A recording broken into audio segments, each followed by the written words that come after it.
हरियाणा कांग्रेस ने विधानसभा चुनाव में टिकटों पर मंथन के बीच विधानसभा सीटों का गुणागणित तैयार कर लिया है। इस बार कांग्रेस बीजेपी को सत्ता से बाहर करने के लिए गैर जाट वोट बैंक पर ज्यादा फोकस करेगी। यही वजह है कि कांग्रेस इस बार टिकट आवंटन में जाट कोटे के चेहरों की टिकट भी काटेगी। इसके अलावा 2019 के विधानसभा चुनाव में जमानत नहीं बचा पाने वाले उम्मीदवार भी पैनल से बाहर किए जाएंगे। साथ ही ब्राह्मण, पंजाबी, वैश्य और राजपूत के टिकट कोटे में इजाफा करेगी। कांग्रेस ने 2019 के विधानसभा चुनाव में 27 हलकों में अपनी जमानत जब्त करवाई थी।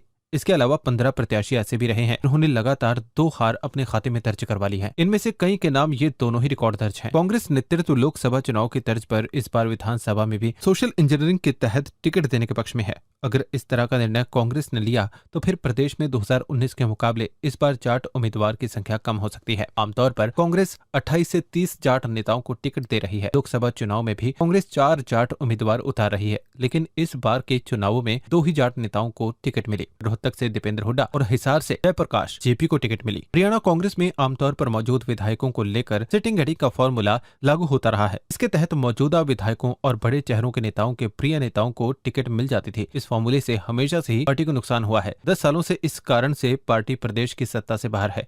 इस कारण से इस फॉर्मूले से भी पार्टी तौबा करेगी। अगर ऐसा होता है तो पार्टी के मौजूद 28 विधायकों में से 8 से 10 की टिकट कट भी सकती है। कांग्रेस 73 सीटों को लेकर अपनी गणित सेट करने में जुटी है। अभी तक के मंथन में ये बात सामने आई है कि पिछड़ा वर्ग बी के अलावा BC-A के अंतर्गत आने वाली जातियों को इस बार टिकट आवंटन में पहले से अधिक तवज्जो मिल सकती है। इसके लिए ब्राह्मण, पंजाबी, वैश्य और राजपूत कोटे में इजाफा संभव है। रोड के अलावा सिख कोटे में भी इस बार बढ़ोतरी संभव है। कांग्रेस पार्टी के एक वरिष्ठ नेता ने इस बात की पुष्टि की है। पार्टी नेतृत्व हरियाणा इकाई सोशल इंजीनियरिंग के फॉर्मूले पर काफी गंभीरता से मंथन कर रही है। कांग्रेस में अभी 2 गुट एक्टिव हैं। एक गुट भूपेंद्र हुड्डा तो दूसरा कुमारी शैलजा रणदीप सुरजेवाला का है। दोनों अपने समर्थकों के टिकट के लिए लॉबिंग कर रहे हैं। उन्हें अपने नेताओं पर विश्वास है कि वे टिकट के लिए उनकी पूरी मदद करेंगे। लोकसभा चुनावों में टिकट आवंटन में पूर्व सीएम भूपेंद्र हुड्डा का पलड़ा भारी था। पूर्व केंद्रीय मंत्री कुमारी शैलजा की सिरसा सीट को छोड़कर बाकी संसदीय सीटों पर हुड्डा की पसंद से ही टिकट मिली थी। रोहतक से दीपेंद्र हुड्डा की टिकट तय थी। वहीं फरीदाबाद के महेंद्र प्रताप सिंह, गुरुद्वारा में राज बब्बर, भिवानी महेंद्रगढ़ में राव दान सिंह, हिसार में जयप्रकाश जेपी, सोनीपत में सत्यपाल ब्रह्मचारी, करनाल में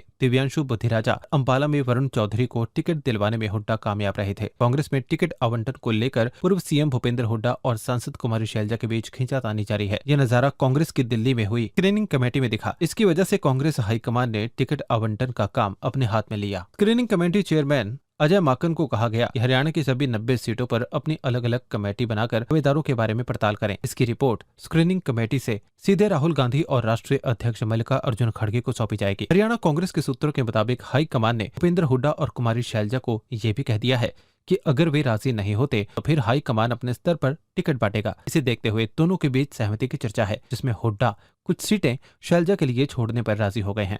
अपने आसपास से जुड़े ऐसे ही अपडेट्स पाने के लिए देखते रहे अंबाला ब्रेकिंग न्यूज।